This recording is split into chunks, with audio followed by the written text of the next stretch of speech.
تا حالا چند بار وسط انگلیسی صحبت کردن تا اومدی بگی گرفتن، مریضی گرفتن، تاکسی گرفتن، یه دفعه مغزت هنگ کرده که الان بگم take یا get؟ تهش همه چیزی شانسی گفتی، حس بدی به دست داده و خودت فکر کردی احتمالاً سوتی دادم. دلیلش اینه که توی فارسی ما دوتا فعل نداریم برای گرفتن. گرفتن رو برای همه چی استفاده میکنیم. دوش گرفتن، هدیه گرفتن، تاکسی گرفتن، مریضی گرفتن. اما توی انگلیسی اینجوری نیست. توی این ویدیو میخوایم فرمول دو کلمه‌ای رو یاد بگیریم که بدون مکث و تردید بتونی وسط حرف زدن بدون فکر کردن از take یا get درست استفاده کنی. ریشه سردرگمی ما تو فارسی بین take و get اینه که ترجمه خیلی از فعلای انگلیسی میشه گرفتن. اما یادتون باشه وقتی نیتیو های زبان انگلیسی از این دوتا فعل استفاده میکنن بیشتر از همه دارن به 4 تا دسته‌بندی فکر میکنن. یعنی چی؟ یعنی جهت حرکت، مالکیت، تغییر حالت و زمان. take بردن و برداشتن، get رسیدن و شدن. بریم سراغ take. هر جا جهت حرکت به سمت دور شدن از خودمون باشه یا پای حمل کردن یه چیزی وسط باشه یا صرف زمان از take استفاده میکنیم. این مثال ها رو ببینین. Take me home or take this pen and write your name on the form. میبینین تو همه این مثال ها یه چیزی رو دارید از خودتون دور میکنید. Take this pen. Take me out of here. اما get چطور؟ رسیدن و شدن. take بردن و برداشتن، get رسیدن و شدن. هر جا رسیدن به مقصد، مالکیت یه چیزی یا تغییر فاز از یه حالت به حالت دیگه مطرح باشه از get استفاده میکنیم.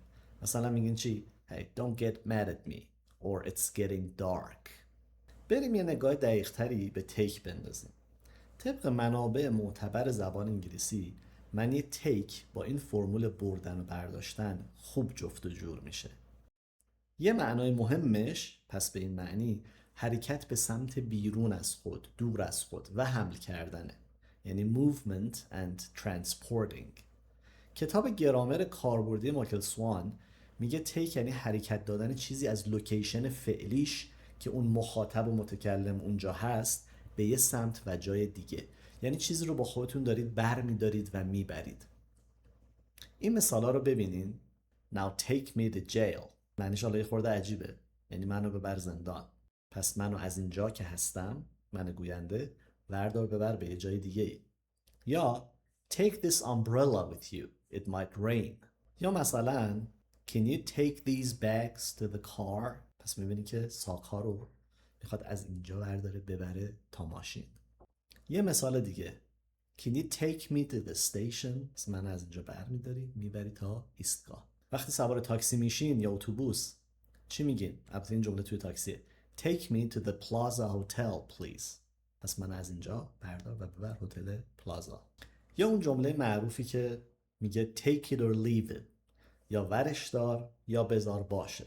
البته معنی درستش تو فارسی میشه میخوای بخوا، نمیخوای مخوا. استفاده دوم take که خیلی مهمه راجع به زمانه و صرف زمان.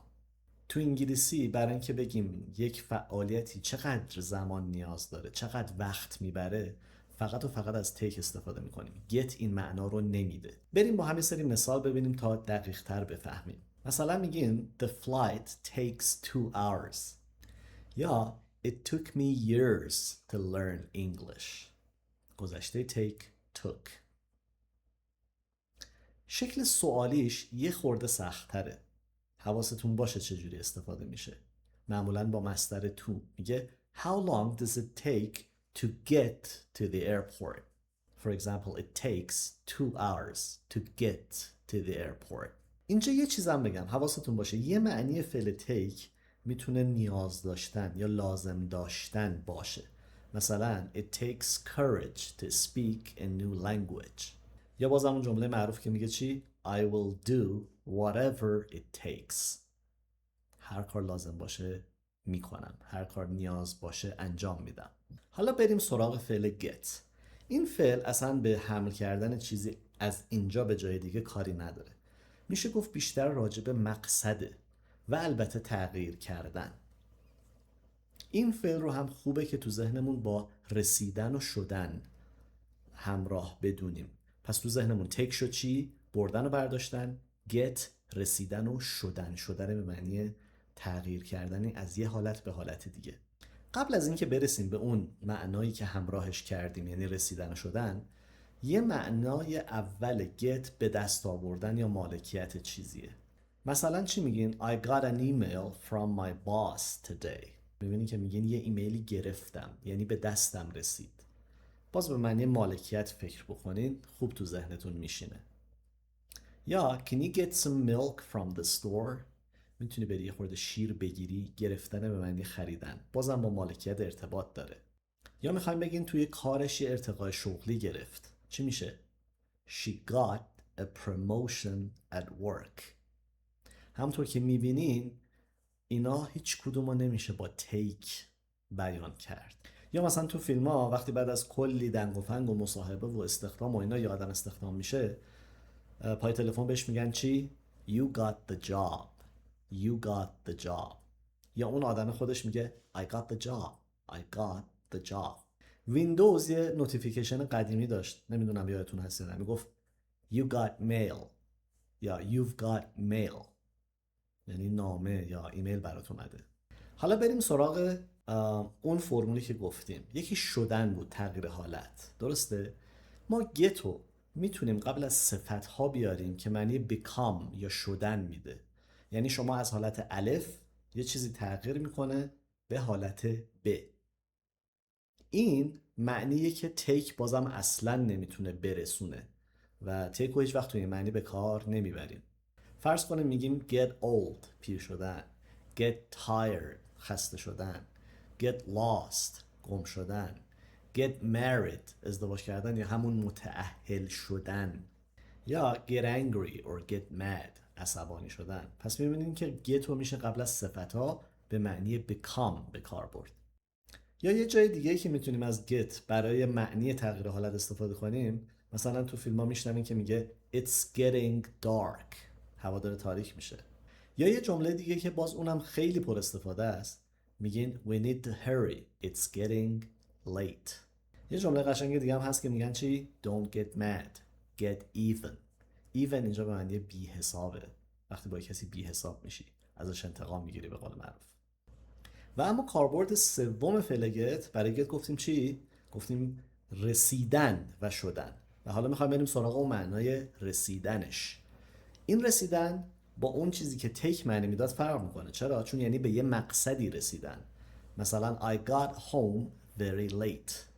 پس در واقع get توی این معنا کاملا تفاوت داره با take یعنی از این جایی که هستیم بریم یه جای دیگه.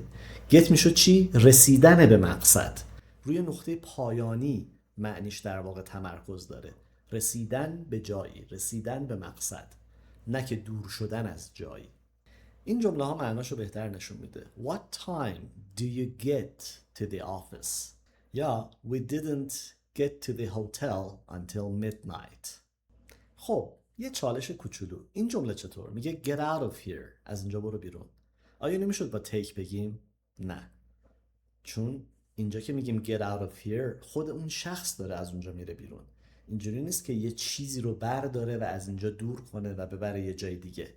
بخش سومی که توی تفاوت‌های take و get باید به یاد داشته باشین collocation ها هستن.